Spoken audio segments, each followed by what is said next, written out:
From zero to hero.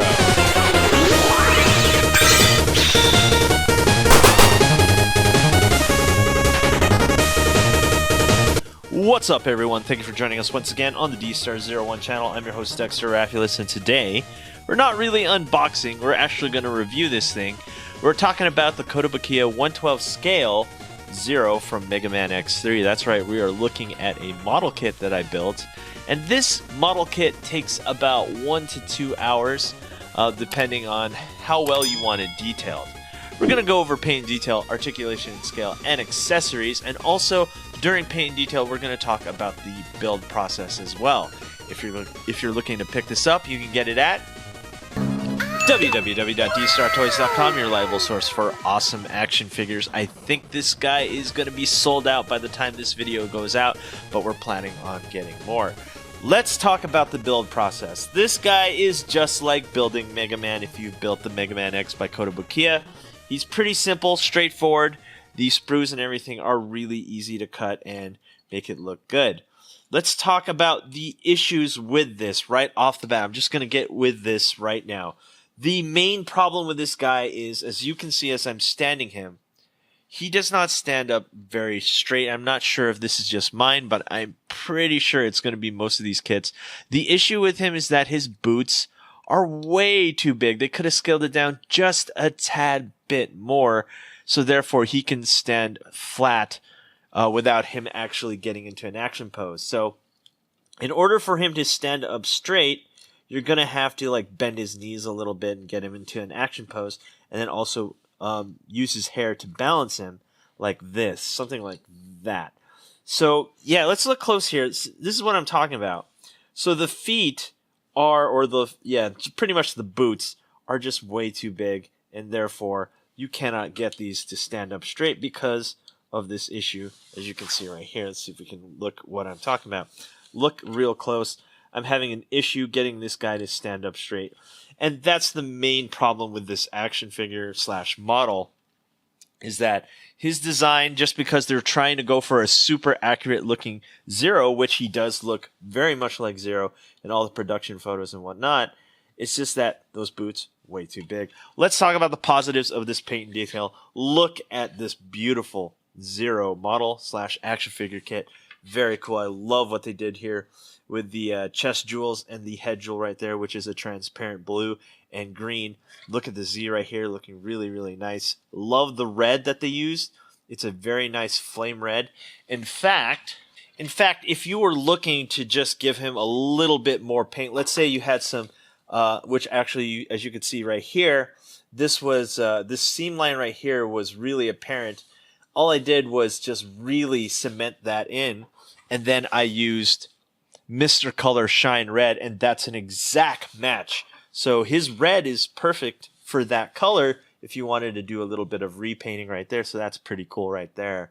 So yeah, he looks really good. He looks like Zero.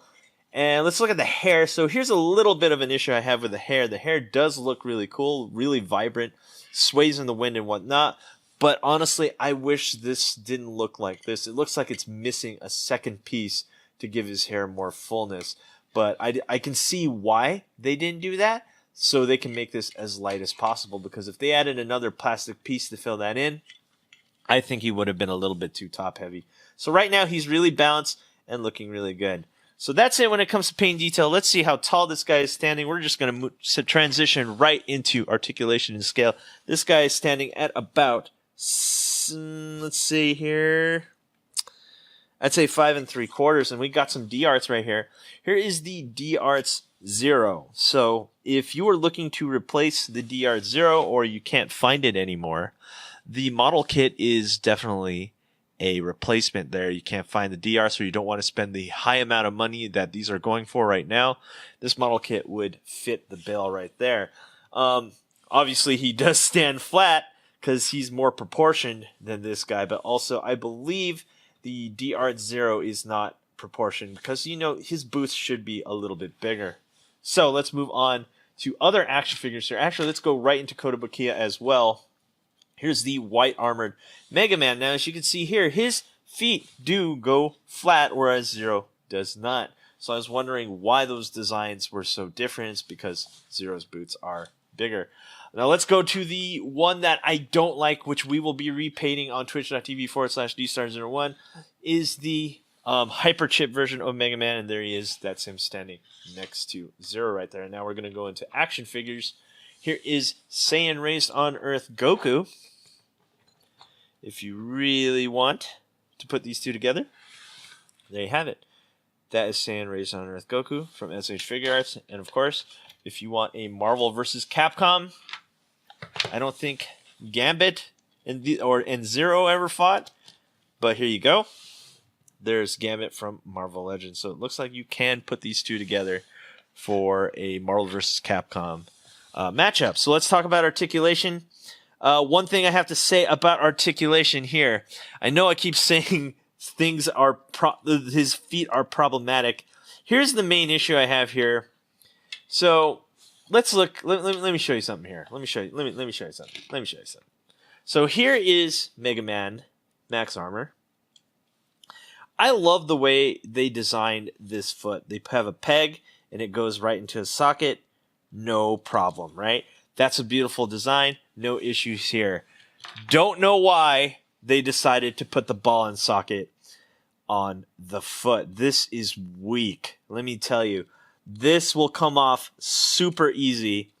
And yeah, in fact, this one came off so easy, I actually had to just super glue it in. As you can see, super gluing that ball and socket in isn't really even an issue. The whole point of a socket is for left and right, but you won't even really be doing a left and right motion because of the fact that his boots are too big anyway.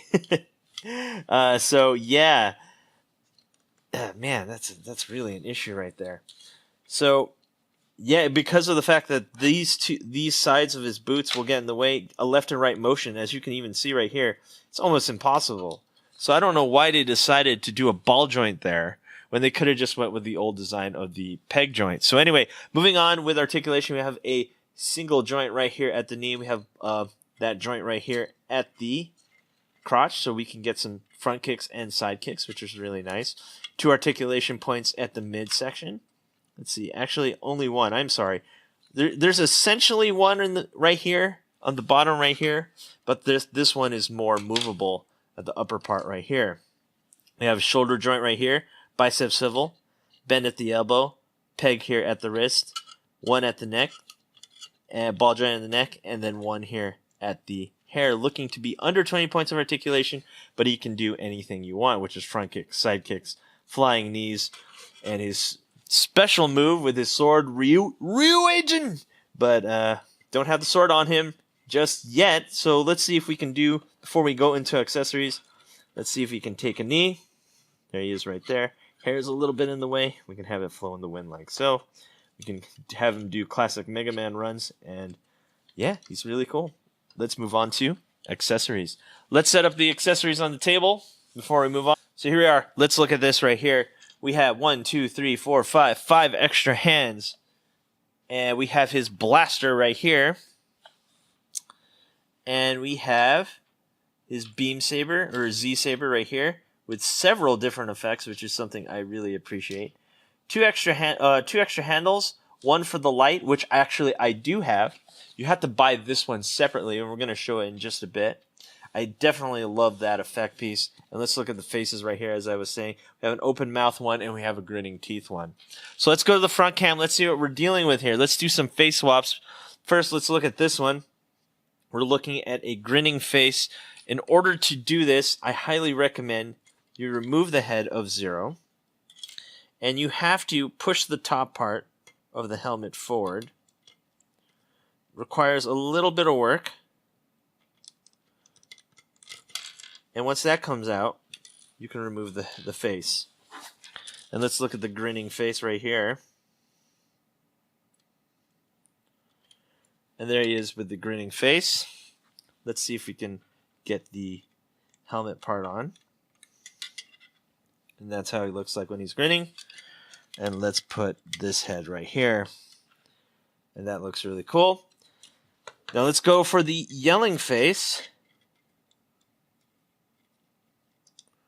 This requires a little bit of finagling, a little bit of wiggling, because that is a really tight fit. So there you have it. And I think we're going to keep the yelling face on.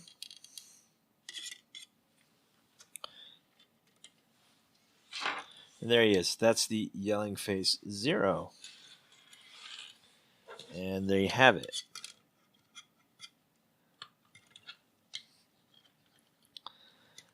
So, next things on the list, let's get this blaster on him.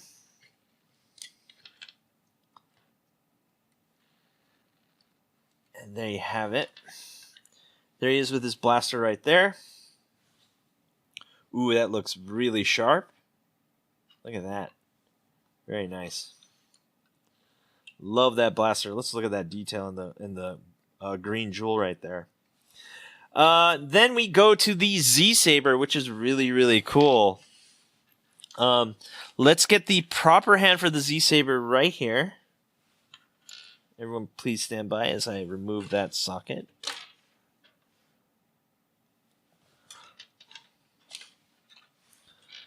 And we'll look at the extra hands all in the showcase. So let's put the Z-Saber here. So you need this hand. And in order to put the Z-Saber on, you remove this bottom part right here. Plug this in like so. Now before we look at the light, I just want to show you how this goes on. So this is it right here. This is the standard straight beam. These parts come off, and then you have to plug it in like so. So there you have it. That's him with the Z-Saber and shooting his blaster. Looking really solid right there. Let's put on the other blade, so you have to remove these parts. And let's get this settled right now. It goes in one way. And there you have it. So now you have more of a very nice swinging effect going on with this saber. I really like the way this one looks. But it's not my favorite one, though. By the way, be careful. These are really sharp. And we have another straight beam here. It's more of a rounded beam. And there it is right there. And that looks really cool. I like the rounded lightsaber-like look. Very cool. And last but not least, my favorite effect piece is the moving saber. And this looks really solid. Just look at this, right? Just look at that. You can have him slicing. You can have him going downward slice right there. And this effect piece just looks absolutely stunning. You can get him to do something that looks like this. And look at that. Let's look at this. Wow. Isn't that really cool? But we're not done yet. Nope. We're going to turn off all the lights, and I'm going to show you what it looks like with the Hiromi 316B. Let's look at this box real quick, or this packaging. This is exactly what you need. The Hiromi 316B LED light, and this is blue. I'm going to turn off all the lights, and I'm going to show you how it looks like. So here is the swaying blade. As you can see, it's kind of hard to see because the light goes in one direction and it doesn't quite go with the rest of the flow, as you can see right here. Let's see how it looks like with the other blade. Here's Zero with this blade, and the lights are turned on. Let's turn it off. And look at that. Doesn't that look cool right there? Wow. Wow, wow, wow. Okay, let's turn on the light. That looks really cool. I especially like it with this blade. Let's look at it with this one. And there you have it. That's with the sharp blade. Turn off the light right now. And there he is. Very cool. Very, very cool. Last one, we're going to go with the rounded blade. And then we will come up with the conclusion of the Kotobukiya 0 from Mega Man X3. There he is with his straight blade, but it's rounded at the end. And let's see how this one looks like. And I really like the way that looks. Look at that, guys. All right, let's turn on the lights right here. Very cool, very cool. And let's come up with a conclusion of this figure. Would I recommend this? Absolutely. If you can't get the Dstar01 this is worth it. 100% worth it. Love building it. Love the way he looks. Does he have issues? Absolutely. Especially when it comes to these ankle articulation points. Yeah, those were not very well designed, especially considering that the other Mega Mans stand up really nice and straight, and I love that those are peg joints where these are ball joints and they are not as sturdy. Besides that, have to say, love Zero. This figure looks so good. Well worth it in my opinion, even though he always has to look like he's in action pose. But don't worry, man. That's the point. He is an action-packed character, and I think he looks really cool. So anyway, that is my review. That is my assessment of the Kotobukiya Zero from Mega Man X3, or just from Mega Man X, I guess. And he does look really cool, and you can get this at www.dstartoys.com, your reliable source for awesome action figures. Thanks for watching. Don't forget to rate, comment, and subscribe, and hit that notification bell so you're always in the know when I post new videos. And I'll see you guys next time. Peace.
Thanks for watching. Rate, comment, and subscribe. Where? Right here. Not there, right here. You. And thanks for watching. So, rate, comment, and subscribe. Right here, right there, right here.